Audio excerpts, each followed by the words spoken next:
ações, né, que foram feitas para que seja atingido, que chegue o ensino às crianças da responsabilidade sobre o ensino municipal. Mas o Diego Cigales nos traz informação aqui mais genérica, né? Ano letivo se molda às condições proporcionadas pela pandemia. Vamos pela Rádio Web com Diego Cigales.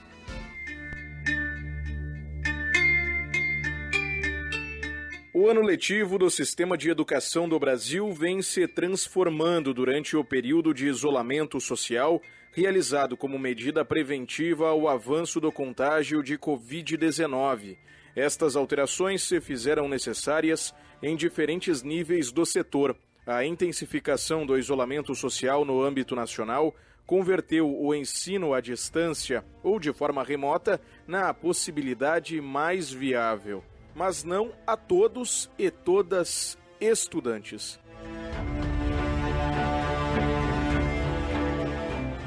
A falta de acesso à internet e a equipamentos eletrônicos como computadores e telefones celulares é um problema relatado por especialistas ouvidos pela agência Rádio Web.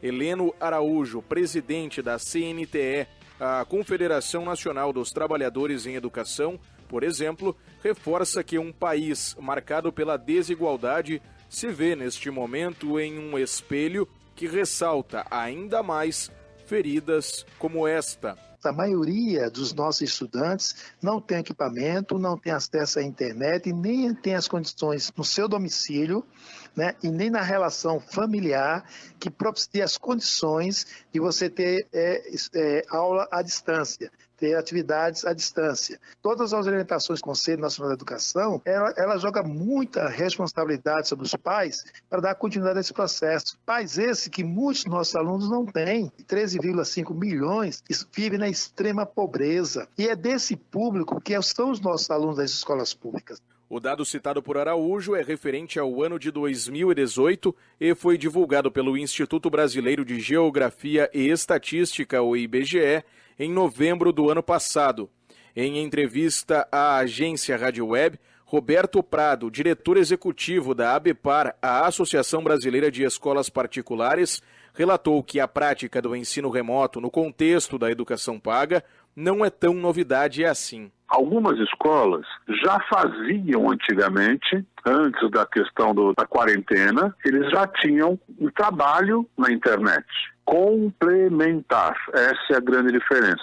O trabalho era complementar aquilo que era visto na aula. Não é fácil também, mas até tem alguma facilidade para resolver, uma vez que eles já tinham experiência. Na educação superior, houve resistência inicial, mas estudantes já demonstram maior afinidade com o formato. Isto foi o que afirmou Solon Caldas, diretor executivo da Associação Brasileira das Mantenedoras de Ensino Superior, em conversa com a reportagem da agência Rádio Web. Por parte das instituições de ensino, a grande maioria das instituições de ensino, elas optaram por essa metodologia. Até porque elas estão seguindo a orientação do Ministério da Educação. Foi o próprio MEC quem definiu que essas aulas deveriam ocorrer dessa forma. Por parte dos alunos, no início do processo, tinha alguma resistência, e isso é normal em qualquer processo novo. E os alunos, ultimamente, têm elogiado esse formato, e muitos deles estão até gostando do formato. Na terça-feira da semana passada, dia 28, o CNE, o Conselho Nacional de Educação, que é vinculado ao Ministério da Educação, aprovou diretrizes para o Sistema Brasileiro de Educação durante a pandemia de Covid-19. Entre elas estão as orientações de escolas a pais e responsáveis de estudantes e a supervisão familiar na realização de atividades para a educação infantil, ensino fundamental e médio. Para os ensinos técnico e superior, uma das sugestões do CNE é priorizar atividades não presenciais. Elas também são alternativa para o cumprimento da carga horária necessária para cada instituição e nível. Exemplos: videoaulas, plataformas digitais, material didático impresso, além de programas de rádio e TV. Em entrevista à agência Rádio Web, o ex-ministro da Educação, José Mendonça Filho, que ocupou o posto durante o governo de Michel Temer, entre 2016 e 2018, destacou que a pasta tem sido pouco ativa durante a pandemia. O Ministério, a rigor, ele não tomou grandes medidas, a não ser a mudança na legislação que obrigava as 800 horas e os 200 dias aula ano, né, alterando o calendário em dias de aula durante o ano de 2020 e permitindo a flexibilização para a aplicação das 800 horas. O também ex-ministro da Educação, Fernando Haddad, durante os governos de Luiz Inácio Lula da Silva e Dilma Rousseff, entre 2005 e 2012, criticou em contato com a agência Rádio Web a atuação do atual titular da pasta, ministro Abraham Weintraub. O ministro está mais preocupado em brigar com a China do que em resolver o problema das universidades brasileiras. O que chama atenção é a intervenção do governo federal na vida universitária. A mesma coisa que o Bolsonaro tentou fazer com a Polícia Federal, ele tem feito com as reitorias, tanto de institutos federais quanto de universidades federais, nomeando interventores no lugar dos representantes eleitos pela comunidade. O Ministério da Educação não disponibilizou o porta-voz para conceder entrevista à agência Rádio Web sobre estes assuntos. A estudante Gabriela Oliveira, do 8º ano de uma escola particular de Porto Alegre, relatou em entrevista à nossa equipe de reportagem a adaptação à realização de tarefas e acompanhamento de aulas desde casa, o que para ela ocorre desde 17 de março. Tem sido meio difícil, porque é meio estranho acordar de manhã para ficar sentado na sala vendo videoaulas. É estranho, não é um ambiente que eu esteja acostumado, porque eu geralmente tenho mais comprometimento quando eu estou numa sala de aula. Em casa é um espaço que eu tenho mais liberdade, então eu não me sinto tão dedicada aos estudos do dia.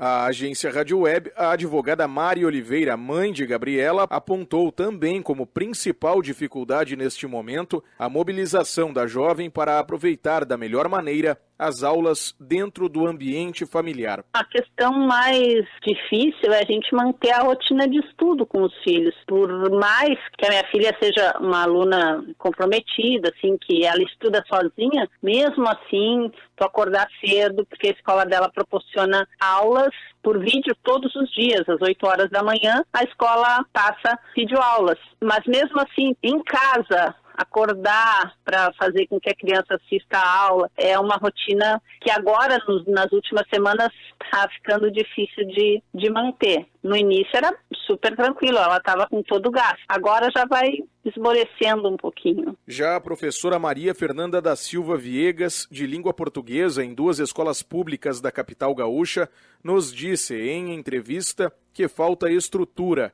a alguns estudantes e isto dificulta a transmissão de novos materiais. É muito difícil que todos os alunos tenham acesso à internet, ao material, né? Eu, especificamente, eu dou aula para a EJA, ensino médio, então os alunos são adultos, e a gente criou grupos de WhatsApp, né? Para os professores enviarem as tarefas e para os alunos interagirem. É muito complicado dar conteúdo novo, né, nesse contexto. E eu mesma e alguns outros professores que fizeram vídeo, ainda assim foi uma dificuldade, porque não tem, às vezes, espaço no celular, não tem, às vezes, uma internet boa para enviar o vídeo. Eles não estão conseguindo, que eles têm que atender os filhos deles, que estão em casa também fazendo aulas programadas, né? Em entrevista à agência Rádio Web, o professor Renato Casagrande, que também é especialista em educação e gestão educacional, disse crer que os alunos dos ensinos fundamental e médio se dividem em 4 grupos neste momento. Aqueles de escolas particulares de ponta, que desde o início já tiveram condições de acesso às aulas, estão tendo plataformas de educação e já se adaptaram numa realidade virtual. Nós temos as escolas particulares que são mais... Tem alunos de uma classe social B e C ali, que não são as escolas de ponta, que estão patinando nessa educação, nesse ensino remoto. Muitas eram férias, mas não têm ainda também uma capacidade, uma habilidade. Escolas públicas, podemos falar em 2 grupos, as escolas públicas e que têm pais que têm mais condições, e escolas públicas que estão totalmente, não têm condição, escolas que estão na zona rural e que não têm acesso à internet. Na segunda reportagem da série sobre impactos da pandemia de Covid-19 e do isolamento social no Sistema Brasileiro de Educação, serão abordadas as estruturas disponíveis para estudantes e os cuidados necessários para prevenir o contágio massivo da doença no ambiente escolar. A Agência Rádio Web de Porto Alegre, Diego Cigales.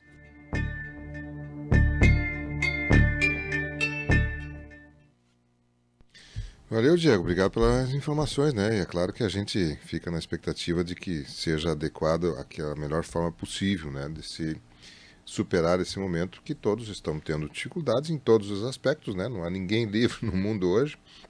E é claro que a educação é uma das coisas mais básicas da civilização, né? E é preciso que ela possa dar sequência nas suas atividades.